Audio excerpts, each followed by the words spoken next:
आज 4 साल बाद फिर वही आवाज़ सुनाई दी। हवा में फिर वही खुशबू थी, लेकिन सब कुछ बदल चुका था।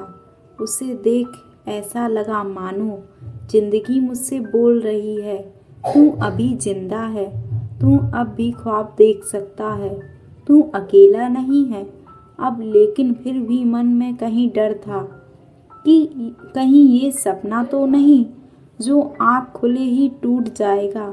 मन में हजारों सवाल चल रहे थे। तभी वो सामने आके बोली, हाय कैसे हो। मैं बस उसे देखता ही रह गया। वो फिर बोली, हेलो कैसे हो, कुछ बोलो। मैं हड़बड़ाहट में बोला, मैं ठीक हूँ, तुम कैसी हो। वो बोली, ठीक हूँ। तुम इस कंपनी में जॉब करते हो। मैंने कहा, हाँ। चेहरे पर हल्की सी मुस्कुराहट थी और बोली, मैं आज ही ज्वाइन हूँ। यह आज मेरा पहला दिन है जॉब का। ये सुनकर मानो मेरे अंदर कहीं खुशी की लहर दौड़ पड़ी, लेकिन मैं उससे वो खुशी नहीं बांट सकता था। मैं आज 4 साल बाद उससे मिला था। वो मेरी पहली मोहब्बत थी। हम दोनों साथ में बहुत खुश थे, लेकिन फिर एक दिन आया जब वो मुझसे जुदा हो गई। आखिरकार गलती भी मेरी ही थी। असल में वो मुझे छोड़ के नहीं गई थी, मैंने ही कुछ गलत कर दिया था। उसके साथ मैं बह गया था किसी और के लिए। लेकिन वो कहते हैं ना, प्यार अगर सच्चा हो तो बुरे से बुरे इंसान को बदल देता है। ऐसा ही कुछ हुआ मेरे साथ। मैं अंजलि को भूल के भी नहीं भूल पाया था, और आज फिर 4 साल बाद वो मेरे सामने। क्या बोलूं उससे, मैं किस मुंह से बात करूं, कुछ समझ नहीं आ रहा था मुझे। वो मेरे ही ऑफिस में अभी नई नई ज्वाइन हुई और मैं उसका सीनियर हूँ। हम रोज ऑफिस आते हैं, काम करते हैं और घर चले जाते हैं। 1 महीना हो गया था। अंजलि ने मुझसे एक बार भी बीती हुई जिंदगी के बारे में बात नहीं की कि मैं अब उसी के साथ हूँ या ब्रेकअप हो गया है मेरा। एक दिन जब शाम ऑफिस से निकलने का टाइम हुआ तो बहुत बारिश हो रही थी और मेरे पास छत्ता नहीं था कि मैं बस स्टैंड तक भी जा सकूं। मैं ऑफिस में ही वेट कर रहा था बारिश रुकने के लिए। तभी अंजलि ऑफिस से निकल रही थी और मुझे बैठा देखकर पूछी, तुम्हें घर नहीं जाना। तो मैंने कहा, घर तो जाना है, लेकिन आज मैं छत्ता नहीं लाया और बाहर बहुत बारिश हो रही है, इसलिए वेट कर रहा हूँ रुकने के लिए। वो बोली, ठीक है। फिर थोड़ा रुक के बोली, मेरे पास छाता है, चाहो तो मैं तुम्हें बस स्टैंड तक छोड़ सकती हूँ। मैंने बिना कुछ सोचे कह दिया और जल्दी से सब सामान रख के उसके साथ ऑफिस से निकला। बारिश इतनी तेज थी कि हम दोनों भीग गए।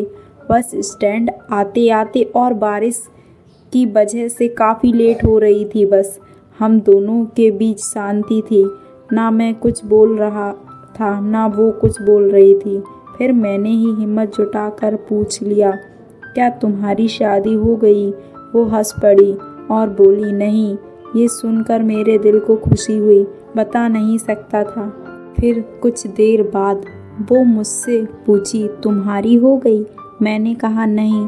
फिर थोड़ा रुककर मुस्कुराते हुए पूछी, क्या हुआ। मैं थोड़ा शांत हो गया और बोला, हम साथ नहीं हैं। वो कुछ नहीं बोली, बस चुपचाप खड़ी थी। फिर मैंने बहुत हिम्मत जुटा के कहा कि अंजलि, मुझे माफ़ कर दो, मैंने तुम्हारे साथ बहुत गलत किया था। वो चुप ही थी, कुछ नहीं बोली। मैं भी चुप खड़ा था। फिर थोड़ी देर में बस आ गई और हम दोनों बस में गए। अगले दिन जब मैंने ऑफिस में अंजलि को देखा तो मुझे उससे पूछना था, क्या सोचा उसने, मुझे माफ़ किया कि नहीं, कैसे बात करूं उससे। यही सब सोच रहा था कि वो मेरे कैबिन में मुझे एक फाइल देने आई। मैंने बिना कुछ सोचे उसे बोल दिया कि ऑफिस के बाद साथ में चलना मुझे। कुछ बात करनी है। वो बोली, क्या अभी इधर बात कर सकते हैं? मैंने कहा नहीं, ऑफिस के बाद मिलना। वो बोली ठीक है और चली गई। मैं बस का इंतज़ार कर रहा था कि कब 6 बजे मैं उससे बात कर पाऊँगा। टाइम जैसे थम ही गया। 6 बज गया।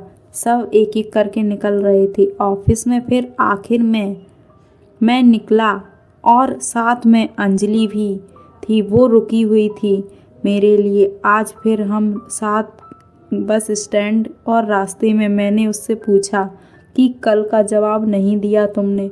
वो शांत थी। कुछ देर फिर बोली, किस बात का जवाब? क्या जवाब दूँ मैं? तुम थे छोड़ के और अब मुझे फिर से वो सब कुछ नहीं चाहिए तो कोई माफ़ी सवाल की बात नहीं बनती। मैंने उससे बहुत मनाने की कोशिश की लेकिन वो नहीं मानी। 5 महीने हो गए थे। हम एक ही ऑफिस में काम करते थे लेकिन हम दोनों ही अब एक दूसरे से बात नहीं करते थे। उस दिन के बाद मैंने बहुत बार कोशिश की अंजलि को मना लूं, उससे यह कह सकूं कि हाँ मुझसे गलती हो गई थी, लेकिन मैं तुम्हारे बिना नहीं रह पा रहा हूँ। तुम इस ऑफिस में ज्वाइन हुई उससे पहले से मैंने तुम्हें कांटेक्ट करने की कोशिश किया था लेकिन नहीं हुआ, और जब तुम इस ऑफिस में आई तो मेरी खुशी का कोई ठिकाना नहीं रहा। लेकिन मुझसे तुमसे बात करने की हिम्मत नहीं होती। मुझे पता था कि तुम अब भी मुझसे प्यार करती हो लेकिन कहती नहीं हो। एक दिन ही कुछ सोचा और ऑफिस में आके सबको शादी की खबर दे दी। अगले महीने मेरी शादी होने वाली है। यह सुनकर ऑफिस में सब मुझे बधाई देने के लिए आए। अंजलि नहीं आई।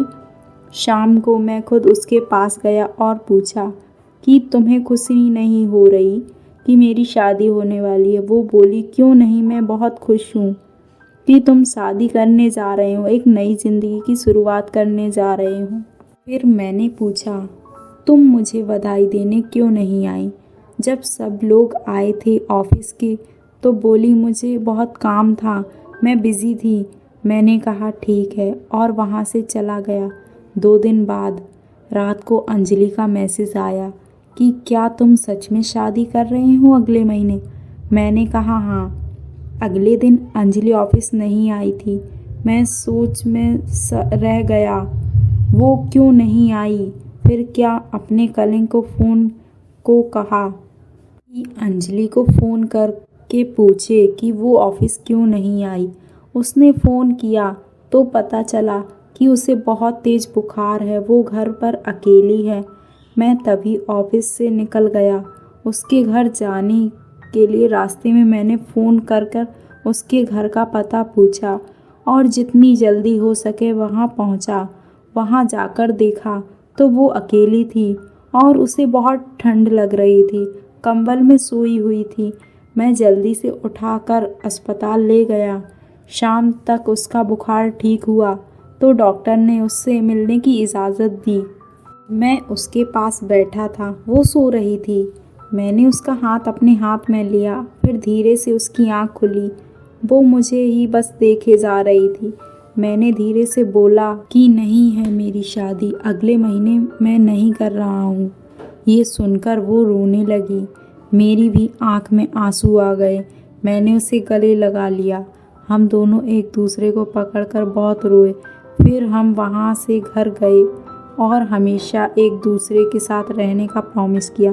दोस्तों, आपको यह कहानी कैसी लगी कमेंट में ज़रूर बताएं। धन्यवाद।